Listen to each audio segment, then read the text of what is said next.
Friends మనం వేసుకునే piping అనేది నీట్గా థ్రెడ్ పైపింగ్ లాగా థ్రెడ్ లేకపోయినా థ్రెడ్ పైపింగ్ అంత నీట్గా రావాలనుకుంటే మనం ఏ క్లాత్ని అయితే పైపింగ్కి యూజ్ చేయాలనుకుంటున్నామో ఆ క్లాత్ని 1.5 ఇంచ్ కట్ చేసి ఒక సైడ్ మలిచి కుట్టుకోవాలి. ఇలా మలిచి కుట్టుకున్న తర్వాత మనం బ్లౌజ్ పార్ట్కి ఏ పార్ట్కి అయితే మనం అటాచ్ చేయాలనుకుంటున్నామో దానికి ఇలా అటాచ్ చేసేసి ఒక నెయిల్తో అయితే ఈ విధంగా చక్కగా గీరుకోవాలి. ఇలా నీట్గా గీరడం వల్ల మనం లోపలికి ఫోల్డ్ చేసినప్పుడు నీట్గా ఫోల్డ్ అయిపోతుంది.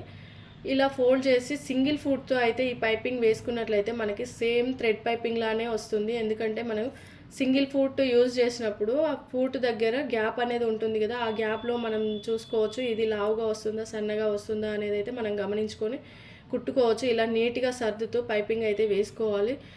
మనం వేసిన వాళ్ళకి తప్ప చూసే వాళ్ళకైతే ఇది థ్రెడ్ పైపింగే అనుకుంటారు. చూడండి ఫ్రెండ్స్, మనం థ్రెడ్ కొనాల్సిన అవసరం కూడా లేదు. ఎంత నీట్గా వచ్చిందో. వీడియో నచ్చితే ఒక లైక్ ఇవ్వండి ఫ్రెండ్స్.